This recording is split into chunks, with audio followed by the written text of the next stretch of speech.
where it turns out it maybe was nothing, but you know, the stories that we laugh so hard that like we have to pull over on the side of the road driving home because it's just so hysterical. Our PI one night heard a car. We had been getting chased around by this blue car all weekend in Duncan, so we were starting to get a little freaked out.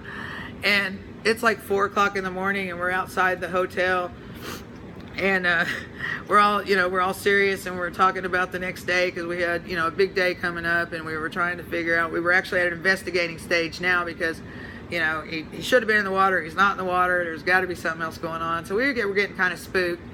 And we were behind the hotel, and all of a sudden we hear a car. I look up, and it scares Krista, the PI. She jumps up, goes running over for the door, starts yanking on the door. Well, she needs a key card.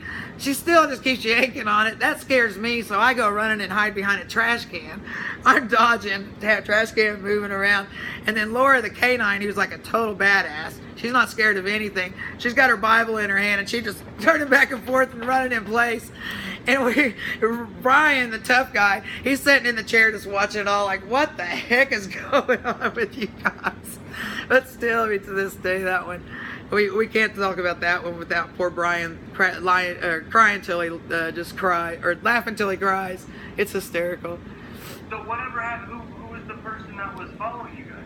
We think it might have been a journalist that was following us around and freaking us out. Well, our suspect had a blue car, and we kept spotting this thing, you know, following us, and it's like, okay, this is getting weird, because after we picked up on a suspect, and the suspect thing got really weird because his father had many years ago committed a multiple murder and had like staged the victims up and took all these pictures of them. And he had actually been executed on the very same day so many years before that the boy went missing. So we had that little really weird connection, and we got like really spooked out when we made that connection. I mean, it turned out it was nothing. It was a coincidence. I mean, a pretty big one. But, you know, it was enough to freak us out pretty good. So then when we kept seeing the blue car, and then once Laura, who's the canine girl, who has the big dog with the titanium grill, when she starts getting scared, then I start getting a little nervous. So the blue car was making her nervous, so then that had us all a little freaked out. But this is the same trip where Brian and Gerald got shot at out in the field and had to hit the ditch and, you know, in a creek on their bellies and crawl out, and it was like, it wasn't private property, so the only thing we could figure is maybe, you know, stumbled on a pot field or a lab or something. Oh, and we have found pot fields out in Kansas, and we had horses on the search trail with us, and they were eating it. I got out there and rolled around in it just because I was like, you know, hey, if we hadn't had the deputy with us or the sheriff, I think I would have been pretty scared, and we probably would have got the heck out of there. But he was with us, so I was like, I'm going to enjoy this for a minute. It was pretty neat.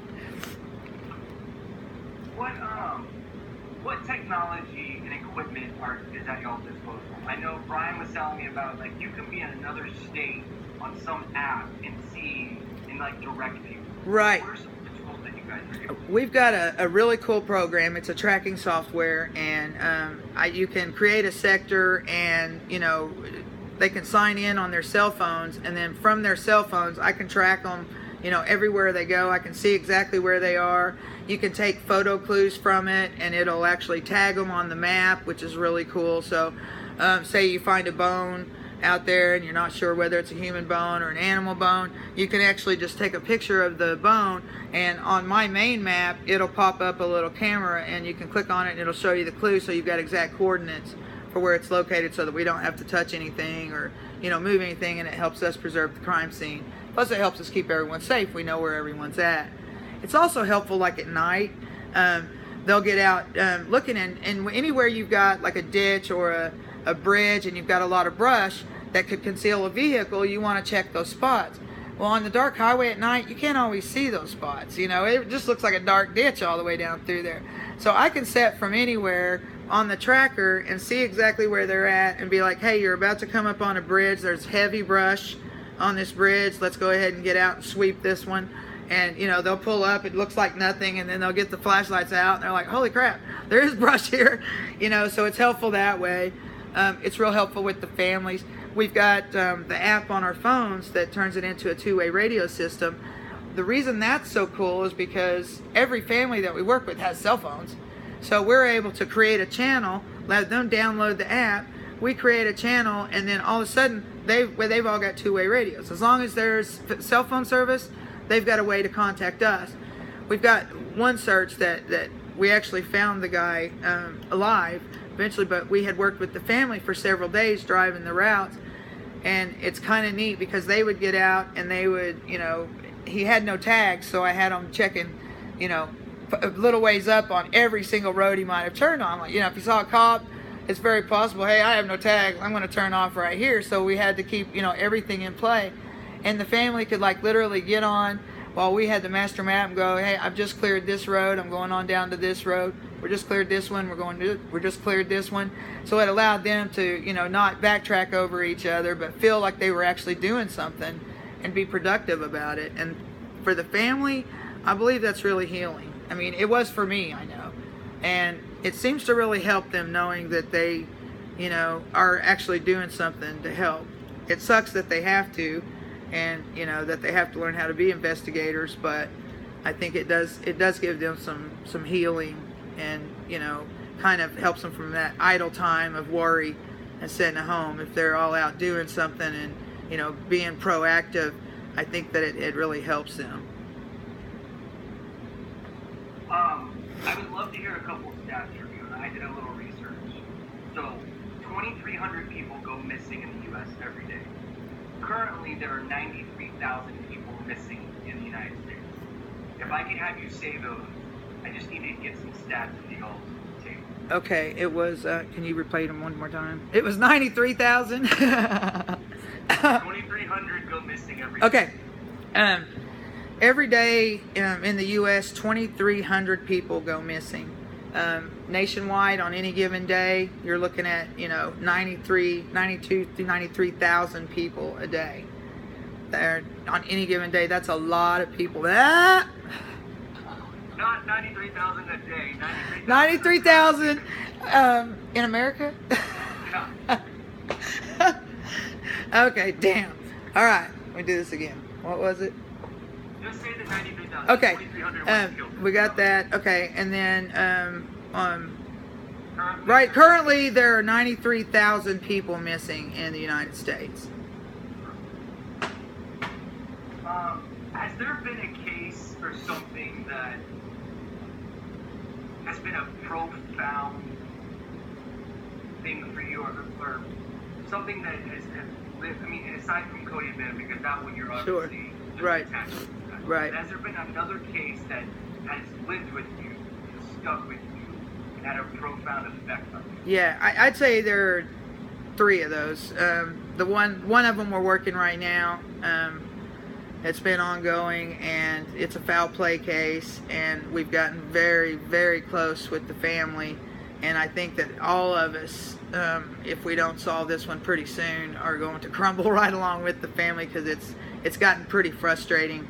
The walls that we're falling up against. We know, pretty much who did it. We know, who knows where he is, and getting through to them and getting those answers has just about crushed us all. But we're getting closer. There's a case in Kansas, Megan Fogelsong. We've been working for a very, very long time. I've gotten really close with her stepmother and her sister, and we talk, almost every day. And that one also a foul play case. Another one where we pretty much know who did it, and it's just so frustrating. In both cases, the main place that's the most likely crime scene still has not been checked. After all these months, it's still not being checked.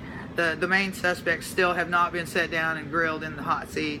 It's just frustrating, and you get as frustrated as the family. I mean, because you go through it with them, and it gets really hard to look them in the eyes, when you know how frustrated they are, because you feel it too, and you feel like you're not doing enough for them, and that if you had the resources, that the other fellows have and aren't using them, that you could probably get out there and make a pretty big difference.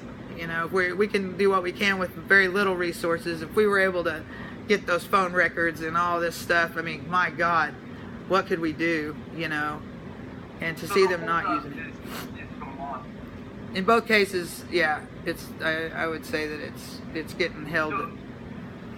So the family has obviously told law enforcement that, and there is. Oh, we're pushing hard. I mean, you know, we pushing, trying to get the more media. We just push. They know exactly how we feel about it.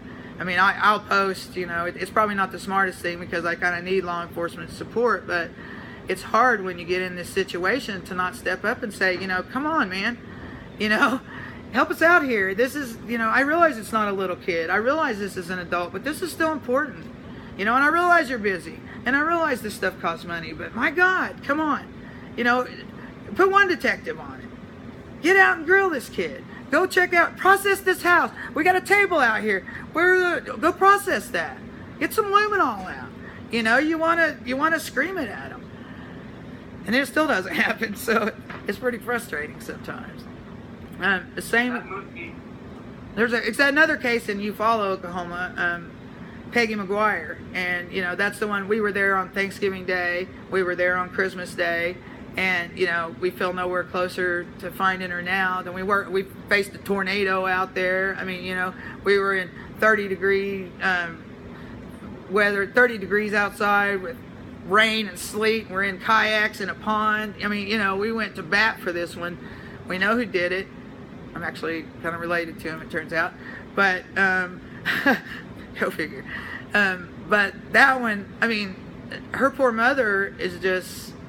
You know, she's still every day. She's out, you know, family's out looking. And it's been since, you know, last November.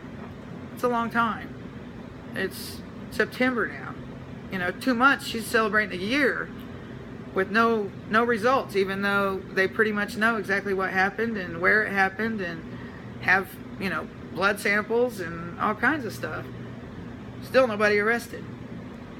And no body found, and it's, you know, it's frustrating. Okay, you've done an incredible job today. I just have one more question. Yep. And I really want a good sell, which you're gonna do. But why are y'all so much more successful in what you do than anybody else? What is it?